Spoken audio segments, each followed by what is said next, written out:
When Liv Liberty got promoted to lieutenant colonel, she asked her commanding officer, "Why me?"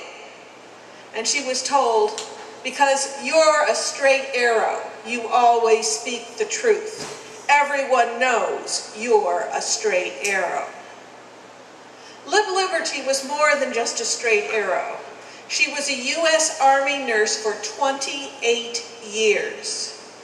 She started her career during World War II. She served during the Korean conflict, and she served 3 tours of duty in Vietnam. Now, while she comes from Watervliet, which is just north of Albany and sort of near where I live, I never met her.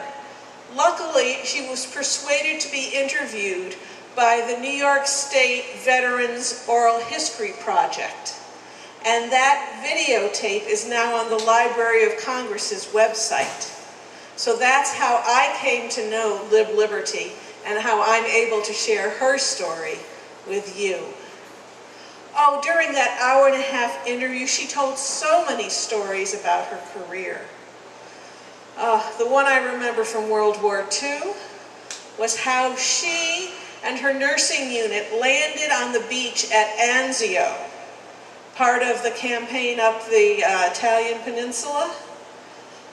They were scheduled to be with the 3rd wave, the 3rd landing at Anzio, but somehow they were with the 1st wave. They were with the heaviest fighting. Lib said, "I remember seeing my commanding officer on the beach, talking to the officer in charge of the beach. I know we're not supposed to be here, but you've got to deal with it." So the way it was dealt with was an aid station was created for them. That means a giant foxhole.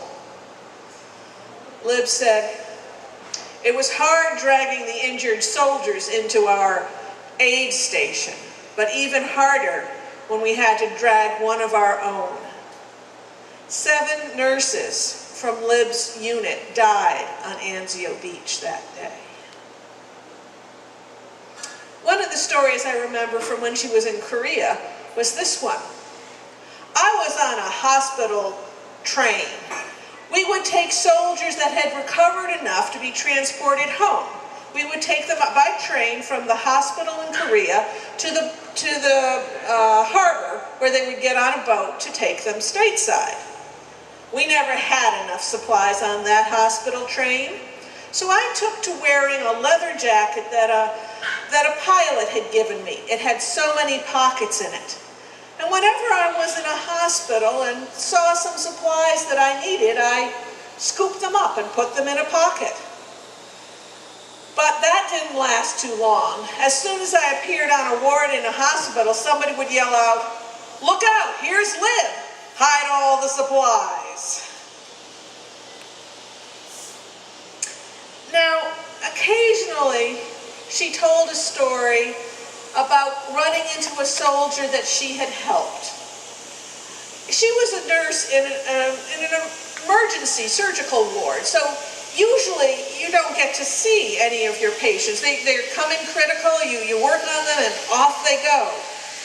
But occasionally she did get to meet one of those soldiers. And here's the story that I like the most of that type.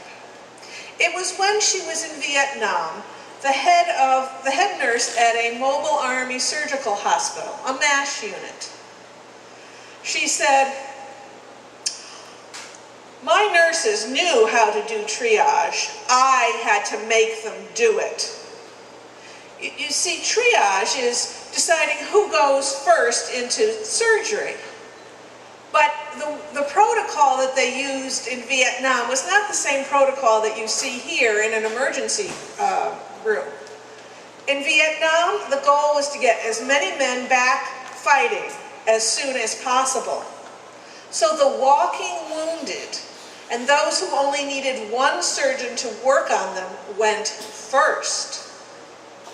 The severely injured soldiers who needed 2 or more surgeons to work on them had to wait. And sometimes they died before it was their turn to go into the surgery. Lib told the interviewer, "I did something awful. I made my prettiest nurses wear perfume and sit with those severely injured soldiers. I decided if they were going to die, they should at least see a pretty American woman who smells good first." Now, Lib would occasionally go and relieve these young, pretty nurses. One day when she did, the nurse said, "Oh, I'm so glad you came. I have to pee it, but I'll be right back." No, take your time. I've got paperwork with me. Get something to eat, take a walk around the compound. There's no rush." So Lib sat down in her place next to a severely injured soldier. Of course, they gave the severely injured soldiers plasma and blood and painkillers. But mostly they just sat with the soldiers. But Lib, instead of starting on her paperwork, pulled out her rosary beads and started praying for all those wounded soldiers. All of a sudden, the soldier next to her spoke. "What's that noise?" Lib told the interviewer, "Often people who are near death have extremely keen hearing." I told him, "Those are my rosary beads." "Can't you read?" "I can read very well, thank you." "Look on my dog tag. See the H? Hebrew. I'm Jewish." Lib thought for just a moment. "Do you believe in God?" "Yeah."